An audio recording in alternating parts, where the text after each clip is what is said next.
இப்போ ஃபோன் வேற பார்ப்பாது. ஐயா தொண்டை வலிக்கையா?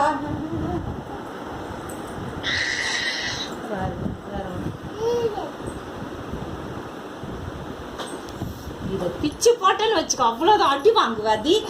ஏன் பிச்சு போட்ட? அப்பா இப்ப சொன்னது, இப்ப அப்பாவை தான் சொன்னது. எனக்கு தெரியும் அப்பா தான் பிச்சு போட்டுருப்பாரு.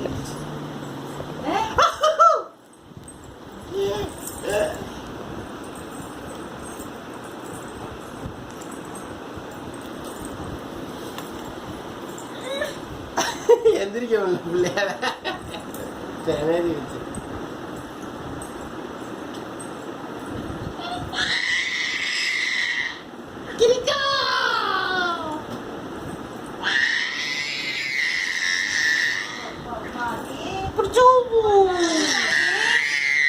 தண்ணி கூட கொடுக்க மாட்டேன், அப்புறம் எடுத்துட்டு தண்ணி கொடுக்க மாட்டேன்.